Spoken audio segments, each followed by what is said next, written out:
Bonjour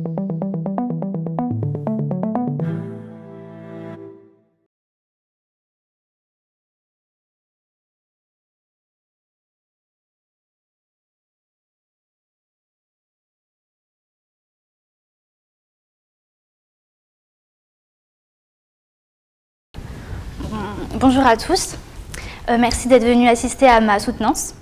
Donc, je vais me présenter et raconter un peu mon parcours. Donc, je m'appelle Marion Pilonnel. J'ai commencé par un bac BMA, brevet des métiers d'art à Clermont-Ferrand. Et j'ai pu découvrir de nombreuses techniques artistiques et que j'ai beaucoup aimées. Par exemple, notamment la peinture, les dessins ou encore la photographie. Et lors d'un salon d'étudiants à Paris, j'ai découvert Strat, école de design, et ça a été vraiment un coup de cœur pour moi.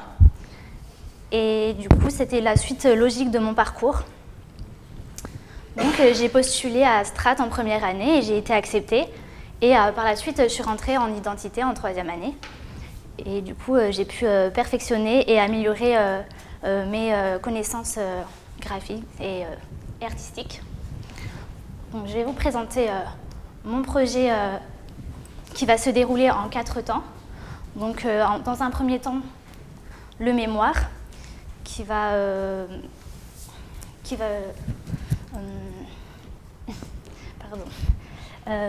permis d'identifier ma question de designer. Dans un deuxième temps, les enjeux qui va répondre à ma question de designer par des recherches et des constats. Et mon projet qui va être la solution de ma question de designer. Et enfin, pour terminer, ma conclusion et les ouvertures que ce projet va apporter. Donc, dans le mémoire, j'ai écrit mon mémoire sur la confiance, car vous vous en doutez bien, je n'ai pas confiance en moi, mais c'est un sujet qui m'a beaucoup intéressée parce que c'est très actuel et on en parle de plus en plus, surtout avec la crise du coronavirus, donc que ce soit dans la politique ou dans le social. Donc voilà. Et je me suis axée sur ma question initiale, faire confiance, est-ce s'abandonner soi-même? De là, j'ai fait plusieurs recherches sur la confiance en soi. La confiance en soi, elle se construit dans un premier temps avec les rapports entre les relations aux autres et elle va permettre d'oser l'aventure et d'être plus ouvert au monde qui nous entoure et d'être plus curieux. Et voilà. Ensuite, j'ai regardé du côté de la confiance en l'autre, qui va permettre d'abandonner nos peurs et nos craintes, et donc de se dépasser soi-même, et aussi de reconnaître ses forces et ses faiblesses. De là, j'ai pu identifier un premier lieu qui est donc l'école. Et c'est vraiment le premier lieu où l'enfant va prendre confiance en lui et où la confiance, elle va baisser, augmenter et changer au fil du temps. Et car il va avoir des relations, il va avoir de nombreuses relations avec les autres. Et du coup, ça va être un apprentissage de vivre avec les autres. Donc pour ces relations, elles vont commencer. La première relation importante pour l'élève, ça va être la famille. Et donc il va y avoir un échange sur l'éducation. L'enfant va faire confiance à la famille parce que c'est la famille qui a choisi cette éducation. Dans un second temps, ça va être les professeurs. L'élève va avoir confiance dans les professeurs, car les professeurs vont apporter un apprentissage et des connaissances à l'élève. Et du coup, l'élève se doit de faire confiance à celui-ci. Ensuite, il va avoir une troisième relation avec ses camarades, donc grâce à des échanges qu'ils vont avoir entre eux. Donc ces relations, elles vont apporter il va avoir un impact positif et négatif. Donc du côté du cadre familial, il peut avoir un impact positif et négatif en fonction du niveau d'éducation des parents, d'éducation du cadre familial aussi. Est-ce qu'ils ont des problèmes et tout. Ensuite, il peut avoir des impacts en fonction de l'apprentissage, de ce que l'école a mis en place pour l'élève. Donc ça leur permet d'apprendre des nouvelles choses, mais en même temps ça va impacter la confiance, notamment par les notes qui vont venir sanctionner l'élève. Et enfin, les camarades qui vont venir, qui vont apporter de l'aide aux autres, par exemple avec du tutorat. Mais en même temps des impacts négatifs où on retrouve les jugements et les moqueries, quoi. J'ai regardé l'émission de l'école. Donc l'émission de l'école, elle a été créée pour assurer l'égalité des chances et elle souhaite lutter contre toutes les inégalités. Tout ça m'a permis de me cibler sur ma question de designer et ma question de designer qui est comment, en tant que designer, puis-je faire de l'école le lieu d'un apprentissage de la confiance.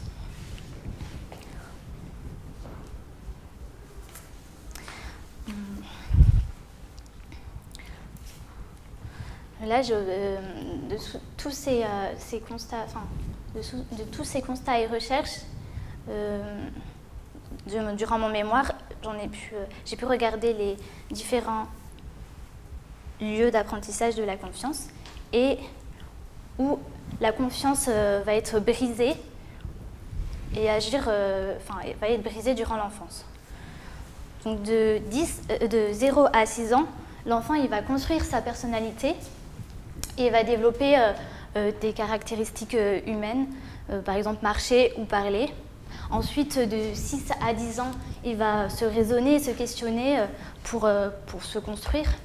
De 10 à 15 ans, il va il va se redécouvrir et du coup la puberté où il va encore se re-questionner sur soi. Et de 15 à 18 ans, où il y a l'adolescence et du coup la voie d'accès à l'âge adulte. Donc, durant ces différentes étapes d'âge, on retrouve 2 ruptures importantes liées notamment au changement d'environnement, de rythme et de relations. Donc la première, c'est de 6 à 10 ans, où là, il y a vraiment une rupture parce que l'enfant passe en primaire et il va avoir des nouvelles relations avec les élèves. Et de 10 à 15 ans, où l'enfant passe au collège et il y a encore un nouveau changement de rythme et d'environnement. Donc d'où vient ce manque de confiance en soi chez l'enfant? Donc dans un premier temps, il peut venir des médias et de la pression sociale qui est reflétée par la famille. Ensuite, il peut venir du système de notation que l'école va refléter avec notamment les troubles de l'apprentissage. Et il va venir aussi des camarades où justement ils vont venir se moquer des enfants, de l'élève, et enfin tout ce qui est relation entre pairs. Donc tous ces impacts, toutes ces causes vont venir impacter la confiance et ça va apporter des conséquences, notamment la peur du regard des autres, le fait de développer des complexes et d'empêcher de s'affirmer. Et aussi, il va générer un sentiment d'insécurité et nous faire douter. De là, j'en ai tiré quelques chiffres. Et on peut voir, c'est des chiffres énormes, et on peut voir que parmi les 15 et 18 ans, il y a 57% des jeunes qui ont décroché, scolairement parlant. Et du coup, c'est dû à la non-confiance de l'école. Enfin, ils n'ont plus confiance en l'école.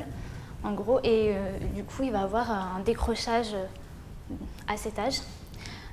Après, de 140 000 jeunes quittent chaque année le système, le système scolaire de formation initiale sans qualification suffisante, c'est-à-dire ils ont qu'un bac ou un CAP ou un BEP. Et 47% des jeunes se sentent souvent sous pression. Donc après, ça va apporter des comportements à risque, par exemple la prise de drogue, etc. Bon, dans un deuxième temps, j'ai regardé les différents systèmes éducatifs français et à l'étranger. Donc le premier système, c'est le système classique français qui a mis... enfin, il y a des impacts positifs et des impacts négatifs dans ce système. Donc positif, ça va être des bases et des valeurs communes pour l'enfant. Pour l'impact négatif, le système ne prend pas en compte les problèmes individuels de chaque enfant. Et du coup, il va y avoir aussi une comparaison malsaine à cause notamment des notes, de la notation. Ensuite, il y a la pédagogie Montessori qui va venir parer aux problèmes du système français en mettant notamment un enseignement individualisé pour les enfants et il va aussi aider à rythmer et à construire de manière autonome le développement de l'enfant, chez l'enfant. Mais il va y avoir la suppression d'activités artistiques et sportives collectives qui, elles, développent le bien-être chez l'enfant et donc la confiance en soi. Donc un autre système, donc là c'est l'éducation positive. Donc ce système aussi va venir parer les aspects négatifs du système classique français. Et donc là il va venir remplacer les critiques négatives que l'enfant va pouvoir avoir et il va venir écouter vraiment l'enfant. Et donc c'est une méthode qui va faire culpabiliser les parents et va empêcher aussi les enfants d'apprendre à gérer leur déception. Ensuite, on va passer au système étranger, donc le système finlandais, qui va mettre en place un accompagnement personnalisé et des formations pour les professeurs pour qu'ils puissent cibler les problèmes que l'enfant peut avoir et y résoudre. Et dans les négatifs, c'est vraiment un programme qui est dépassé et qui est basé sur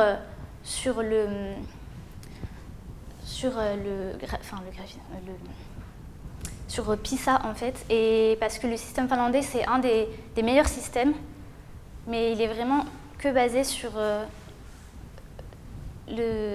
l'évaluation de PISA sur l'éducation dans le monde. Donc le système américain qui a des programmes aménagés et qui a du coup de nombreux professeurs, ce qui permet d'avoir plus de classes. Et donc dans les points négatifs, il va creuser les inégalités entre les enfants en fonction des minorités. Et il va avoir des résultats très bas scolairement parlant. Voilà. Ensuite, j'ai regardé les différentes notations. Donc la première, c'est la notation chiffrée qu'on retrouve dans le système français, donc qui sont des notes de 0 à 20, qui va de 0 à 20. Et les élèves ont tendance à se comparer avec ce système de notes. Et ça va apporter un sentiment négatif qui va venir dévaloriser l'enfant. Donc dans le deuxième système, ça va être l'auto-évaluation qu'on retrouve dans la pédagogie Montessori et dans le système finlandais qui, eux, notent sur une base de 4 à 10. Parce que, pourquoi ils ne prennent pas les notes en dessous de 4 ? Parce que c'est pour ne pas stigmatiser l'enfant. Et du coup, cette méthode d'auto-évaluation, elle permet de mobiliser ses ressources pour progresser et de faire un travail de développement sur soi. Ensuite, la troisième étape, ça va être l'appréciation qu'on retrouve dans l'éducation positive, où elle va permettre de préciser les points forts et faibles, mais ça manque un peu de subjectivité pour les professeurs, enfin de la part des professeurs. Et la dernière, la notation lettrée, qu'on retrouve dans le système américain, où il y a vraiment un écart à rattraper, un peu d'écart à rattraper parmi les lettres parce que ça va de A à F, mais en même temps, on va personnifier les lettres et du coup encore les remettre dans les cases comme le système français avec les notes de 0 à 20. Donc de là, j'ai choisi j'ai vu deux gros problèmes à résoudre. Le premier, ça va être la comparaison entre les élèves suite au système de notation. Et le deuxième, ça va être la baisse de confiance en soi qui va être causée notamment par les relations avec les autres et qui est influencé aussi par ce système de notation. Pour ça, j'ai mis en place EVAL. Donc EVAL, c'est un nouveau système de notation qui va venir générer et renforcer la confiance chez l'enfant et à l'école primaire, et l'enfant va donc s'auto-évaluer. Donc moi, je suis l'éducation nationale et je vais venir agir pour les jeunes de 6 à 10 ans. Et en même temps, je vais former les professeurs à déceler les problèmes et à mettre en place des aides, donc du tutorat entre élèves ou alors des explications plus poussées par les professeurs. Et les parents et professeurs vont pouvoir encourager l'élève dans leur travail. Voilà. Donc pourquoi j'ai choisi le logo EVAL? Et donc là, je me suis inspirée d'une typo assez arrondie et des couleurs pastel, enfin pas pastel, vives, pour rappeler cet univers de l'enfant. Et en même temps, EVAL, ça veut dire mon évaluation. Et le fait que j'ai pris juste EVAL et pas mon évaluation, c'est parce que Eva, ça rappelle un peu le prénom Eva, pardon. Et ça confère un côté humain au système, plus humain au système. Donc voilà. Donc, deux de mes objectifs, c'est de réduire la comparaison entre les élèves et d'instaurer une évaluation qui est motivante, formative et valorisante, qui va renforcer la confiance de l'élève. Mes ambitions, ça va être d'instaurer un climat, un sentiment collectif dans la classe et de développer du coup la confiance pour chaque élève, pour qu'ils retrouvent vraiment une certaine sérénité dans leur éducation. Donc je me suis basée sur l'âge de 6 à 10 ans, donc du CP au CM2, et je vais venir agir durant toutes ces années, et je vais mettre du coup je mets en place un système d'auto-évaluation de l'élève, avec notamment une appréciation de l'enseignant, et aussi je vais permettre je vais développer des périodes où il y aura un échange entre le professeur et l'enfant pour promouvoir cette confiance. Donc voici EVAL, mon livret d'auto-évaluation. Alors je vais vous dire les quelques étapes. Il y a 4 étapes. Donc, il commence par l'explication, l'application, l'accompagnement et la déclinaison. Donc, le professeur il va venir expliquer aux enfants comment va fonctionner EVAL. Il va leur dire qu'il n'y aura plus de notes, mais que ça va être vraiment de l'auto-évaluation et que l'enfant va venir noter ses compétences, évaluer ses compétences. Donc pour ça, pour commencer, j'ai fait une page comme ça.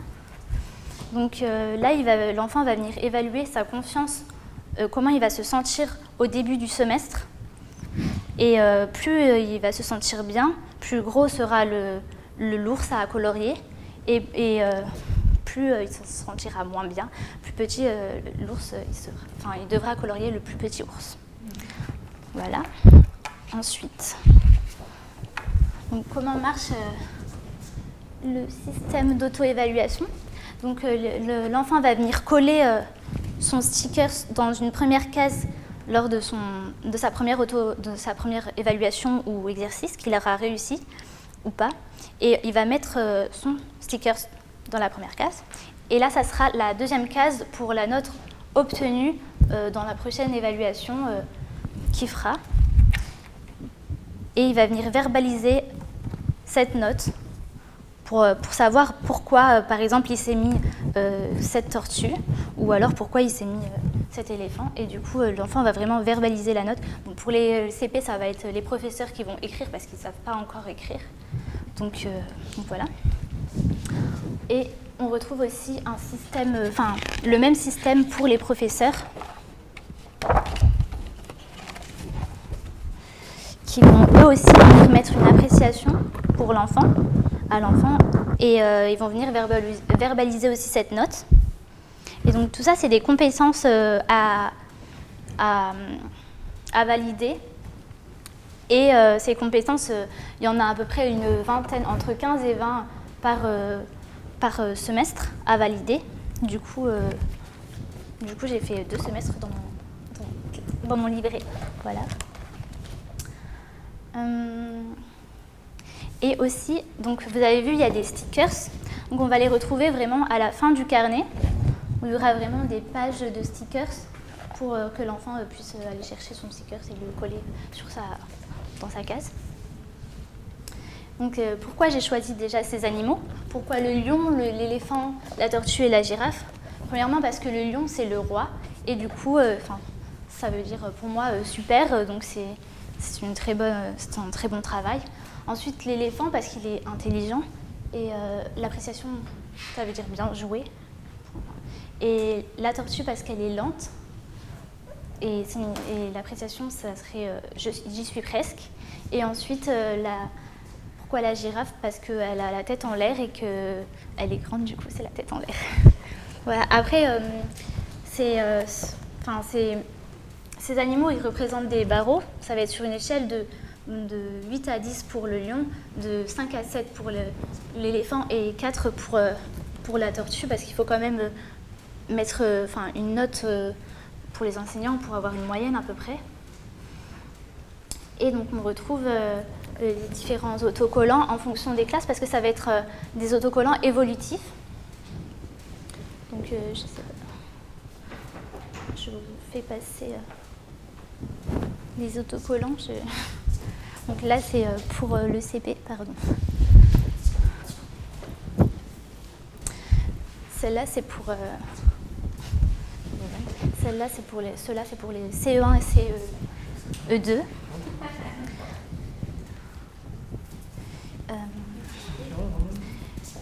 Ça, c'est les appréciations pour les professeurs.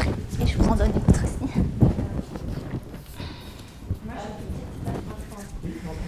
Et ça, c'est pour les CM1, CM2. Donc, c'est vraiment des autocollants qui vont évoluer en fonction de l'âge. Donc, CE1, CE2, avec seulement la tête, plus simplifiée. Et CM1, CM2 où on retrouve l'appréciation, comme vous pouvez le voir, voilà. Parce qu'ils sont en âge de lire. Voilà. Moi, j'ai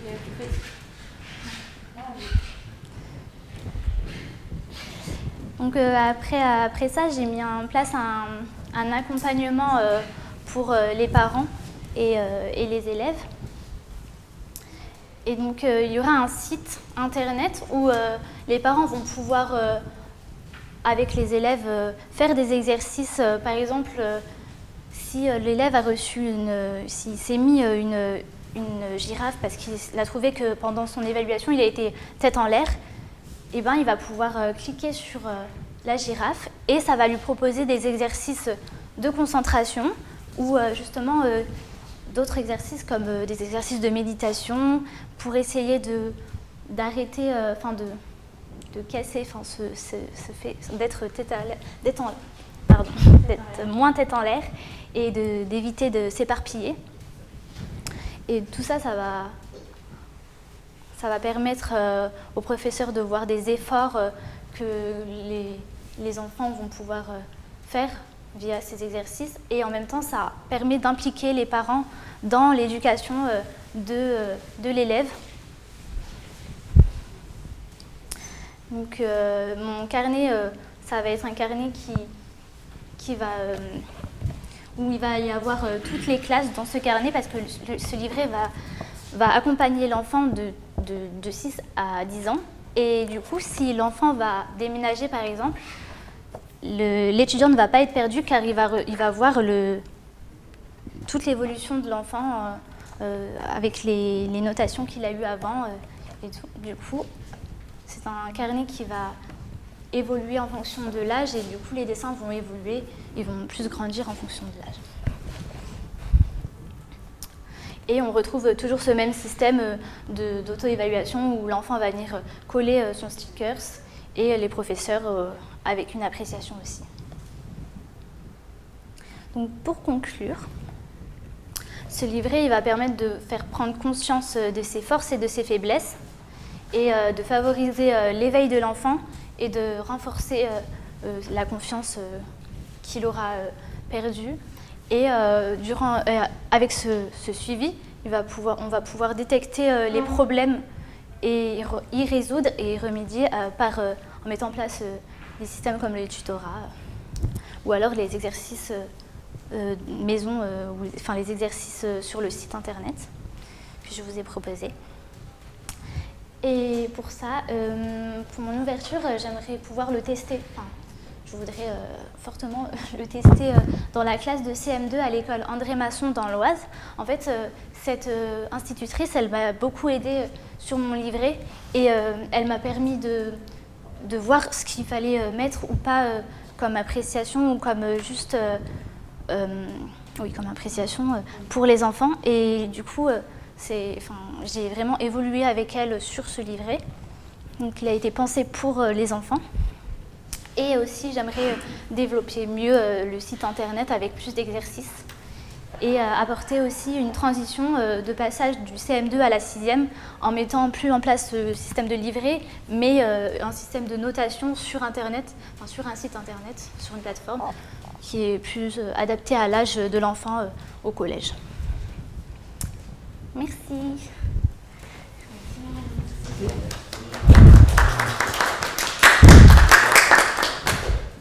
Est-ce que vous avez des questions?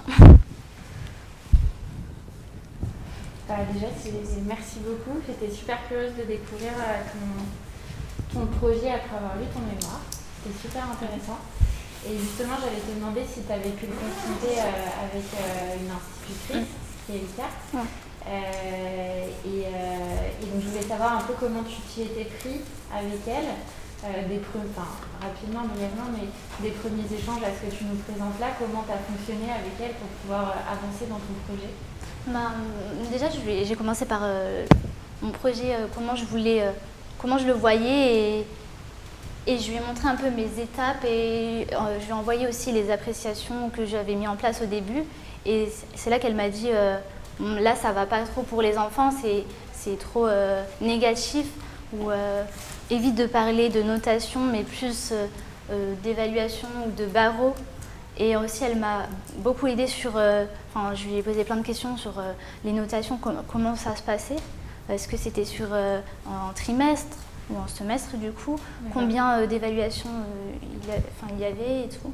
Donc, après, j'ai mis en place... je l'ai appelé et du coup... Tu as mis avec ton idée et ensuite... Voilà. On a travaillé ensemble sur le dispositif. Ok. Oui, il n'y a pas de problème. Il y en a un autre si vous voulez.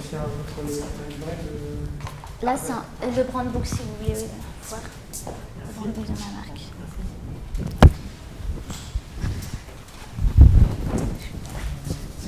Voilà. Il faut savoir ce que tu as gagné dans ton parcours sur ce projet ou sur ces années en confiance. Qu'est-ce que du coup, j'ai pu un peu voir où est-ce que ces problèmes de confiance venaient. Tu t'exprimes bien. Non, mais il faut pas. Est-ce que je peux continuer un petit peu? C'est parce que je trouvais que c'est déjà l'année dernière, mais moi je trouvais tes illustrations déjà super l'année dernière. C'est la question d'après. Est-ce que tu veux tout réaliser? Est-ce que quoi? Les illustrations, c'est toi? Oui. Il y a deux styles très différents, à la fois les petites vignettes et puis aussi tes illustrations de ta présentation. Je trouvais déjà que tu avais là une grosse part de prise dans le groupe en tout cas. Tu prenais pas mal position de mémoire. En revoyant aussi tes illustrations, ça fait écho à ça. Donc posais la question parce que ton visage, tu parles des petits âges là. Je ne crois pas que si c'est toute la vie qu'on peut gagner en confiance par rapport aux expériences, aux rencontres.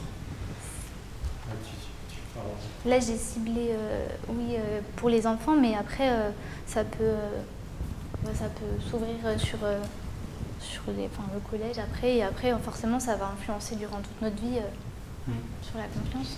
Oui, c'est une très bonne ouverture que tu disais. J'allais te poser la question sur le passage en 6e, parce que ça peut laisser les enfants dans un univers un peu utopiste, on peut passer, où on ne peut pas trop être noté et tout. Et ensuite, ça peut être un peu brutal, donc c'est important effectivement de penser à la suite. Moi, je sais que j'étais tortue et girafe. Je ne partais pas forcément avec les meilleurs atouts. Et en fait, je trouvais ça un peu tête en l'air, la tête dans le nuage, etc. En fait, on ne s'en rend pas forcément compte, mais on trouve ça peut-être après un peu stigmatisant. Et je trouve intéressant la démarche que tu as faite avec l'enseignant, justement. Pas simplement mettre un visuel, mais peut-être associé avec des mots qui expliquent. Oui, le fait d'avoir réfléchi à quel mot... Expliquer les choses, pourquoi on dit les choses. Dire tu es simplement tête en l'air, ça peut être un peu... Mais si tu expliques, voilà.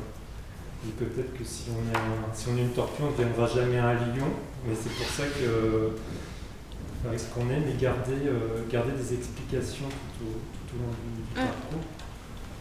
Et c'est pour ça que je vais te poser la question sur l'accompagnement, parce que tu en parlais un petit peu, mais ton objet, ton projet qui prenne vie, comment tu l'envisages dans un contexte d'enseignement? On sait que les instituteurs ont des formations, sont sur des méthodes.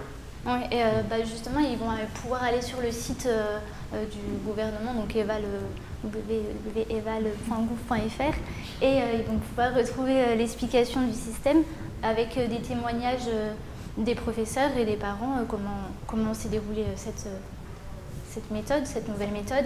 Et du coup, dans le carnet, on retrouve une page où il y a l'explication de ma méthode, au cas où pour les parents qui sont perdus ou même les professeurs.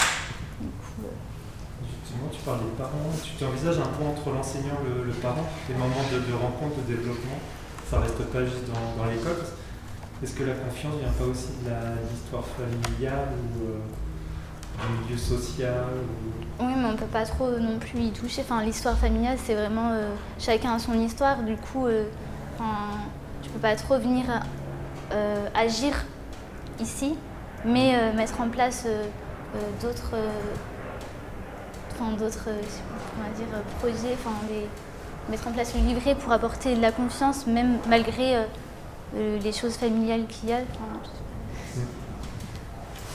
j'ai une question. Là tu parles de notation, je ne vais pas dire notation, mais d'auto-évaluation. C'est pour, je dis n'importe quoi pour prendre l'exemple, d'une dictée. Il va s'auto-évaluer sur sa dictée et le professeur va auto-évaluer l'élève sur sa dictée. C'est avec ces outils-là qu'on va lui permettre de passer à la classe supérieure aussi. Oui, parce que c'est des compétences qu'il faut qu'il valide à la fin de